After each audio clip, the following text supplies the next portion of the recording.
So you guys have just released Piercing the Quiet to rave reviews and the #1 single on Beatport for 3 weeks. What are your plans for the upcoming album tour, and how long did the album take to complete?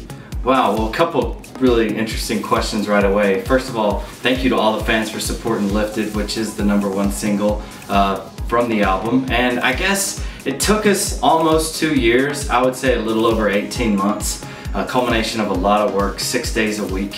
As far as what's planned after the album, we have quite a bit planned. Gigs in Singapore and Korea, Lima with Christina Soto, Asia and Europe tour, as well as a full out tour in July in Australia. We've also got a lot of remixes coming up over this year as well. Yeah, so you guys be looking out. There will be a Piercing the Quiet remixes album with some very, very exciting artists on it that we just can't quite release right yet. So, Dave, you moved to Texas after meeting Chad online. Care to elaborate on the background of Tritonal coming together and subsequent rise? Yeah, I've been producing for a little over a decade, and Chad as well has been producing, and we met online on the Virus TI forum, which is a hardware synthesizer. And we both shared each other's techniques and production methods, and through this we started learning each other's material, and we came up with the idea of starting a collaboration.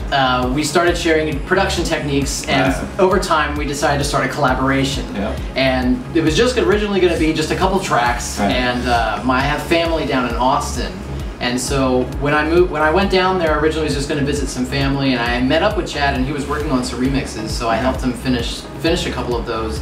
And in doing that, we definitely found out that there was something special. Yeah, some chemistry happened really fast. A lot of potential. We finished up a remix for like a progressive label, Baroque Records and Armada Music. And after that, we started our new track. Yeah.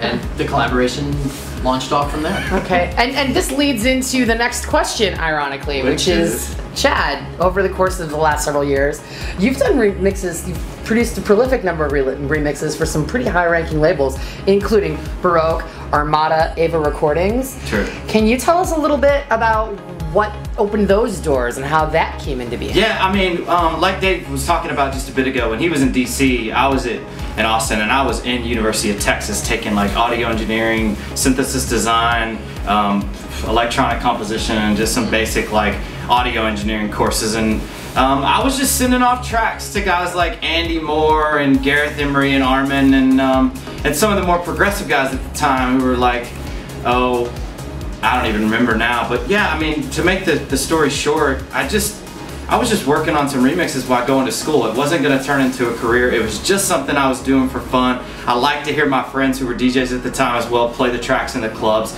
and it was just all about having fun. When I graduated, it was at the exact same time that I graduated that Dave came in my life, which I think was just a total godsend, because it was just by chance that we met online. I absolutely adored what he was producing. He's much younger than I was. I just thought that he was absolutely brilliant for his age. Regardless of age, the tracks were awesome, and he happened to be thinking about going to UT too. So, like he said, it started out real organically, and it just really caught on, and within a couple of months, we had remixes done for Armada, we had tracks signed with labels like Injuna Beats, Black Hole, Ava Recordings, and so forth. You've listed some of your influences previously as guys such as Above and Beyond, Marcus Schultz, Paul Van Dyke, many others. How do you incorporate the influences of their music into your production work? Wow. It's actually, that's a good question. Over the time that we've been producing, for example, I'll bring up Marcus Schultz. Usually in Marcus Schultz's tracks, and bear with me on this, he has a very deep bass line. It's kind of a cold sound. So when we've been producing, we would always be like, let's do that, deep Marcus Schultz type bass line, and we would, that's kind of where the influence would come from that. Definitely. As far as Andy Moore, we would start making, tape delays or more musical engineering behind the production of the track. As far as Above and Beyond, which I would say was one of our biggest influences today. Yeah, Above and Beyond is one of our biggest ones too. You really have to pay attention to the professionalism and the detail of the engineering within their vocals. It is on par with some of the best music worldwide, outside of EDM, flat out. The engineering and the techniques and the way that their records sound on the radio, in the studio, or in the club, they're absolutely flawless. And so, from our perspective, it wasn't just about making a cool record. we want to make records that sound good in a variety of environments. And so when we looked at these guys that you mentioned, like Gareth Emery, Above and Beyond, Marcus Schultz, Paul Van Dyke, Armin van Buuren, what we hear in those guys' music are professional records. They're not just brilliant musically, they're also technically sound. And that's one of the biggest hurdles we feel like producers face in this day and age, where everybody's working in the box in computers. Because the old days, when you took stuff to professional engineers and they had, you know, soundproof rooms and they had big nice consoles and they had been working on mixing, you know, it was a different day and era. And today everybody's doing everything themselves. Right. Yeah, so you really have to learn all the fundamentals up. It's not just about composing a good track, it's also about engineering a good record. Does that make sense? Yeah. On your first artist album, Piercing the Quiet, which just came out, you've created original work. Are there any artists that you're looking forward to collaborating with on projects in the future? I mean, you've done a lot of remix work, but that's a different animal than a collaboration, right? It is. Yeah, it is. I mean, I can say, I can speak for Chad on this one too. I mean, we have a lot of artists that we look up to that we would love to collaborate with in the future. It's kind of more so out of the trance field, out of this particular industry. More like, I mean, you've got big vocals coming from Rihanna.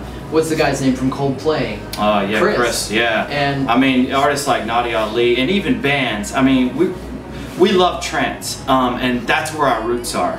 But at the end of the day, we love cross-pollinating as well. And we feel like we would love for more people to be influenced by trance. And one of the ways of doing that is by pulling in these different styles and other artists from other fields and incorporating into the Tritonal sound. As far as collaborating with like artists within trance, I mean, there already are some that we've been talking to, right? Guys like Bent Gold, Topher Jones of Ultra Records. We've spoken with Gareth Emery of Garuda. We'd love to collaborate with him. And then, I mean, let's make no bones about it, we love to work with guys like Above and Beyond or Ferry. You know, those guys are legends, and we look up to them. So, but as far as like what we're doing as of now and maybe on our next album, it's more getting into pulling in artists from different genres other than just trance. It hasn't been very long since you were here at Vision for the first time last year. It was last May of 2010. It was. What were the highlights for you about the last time you were here, and what are you looking forward to about tonight? Man, they knew our tracks. I mean, that's one thing, right? Vision's legendary within the US. The club, the sound, the vibe, it's epic. So when we came last year, we were on the heels of a couple of tracks. Forgive Me, Forget You, which was on Ferry Corsten's album, which Ashley Walbridge remixed. Big remix by that kid, by the way. Shout out to you. And Hands to Hold Me with Christina Soto. And those had just come out, and the fans already knew them. And they were singing them in the club. So that's been big for us over the last year, I think, is to be playing in these venues and to be able to throw the fader down and see the fans singing our tracks. I mean, that was huge. As far as what I remember from it, I think it was just the vibe of the fans. Man, they stayed with us until 5 o'clock in the morning and cheered, and it was an encore. And we're just in our 3rd year, so we're still very hungry, very humble. We're very appreciative of all the fans out there, and so to come to a place like Chicago and be able to get that kind of love and response was really amazing. Yeah, and not to mention a great big shout out to the club itself. The sound system is one of the best ones I've ever even heard. It is. And the lighting, everything, was just gorgeous. You're on a plane, armed only with a Serato box, a case of CDs, a pair of earplugs, 2 sets of headphones, and 2 USB sticks. The plane is taken over by terrorists. What do you use to disarm them, and how? It's a good question. My mind is going really fast, trying to think about how this would be possible. Okay. But, I mean, do you have anything yet? You do? Go for it while I... Well, first of all, what are they armed with? Well, that's a good question. What are they? Because we need to know what they've got before we try to take them out. But it doesn't matter what they have, because if you make good beats... I'm going to stop this. Okay, so in this situation, the only thing that we can possibly do is to start playing some good ass music. I mean, we're just gonna have to be like, it's time to produce a really good track.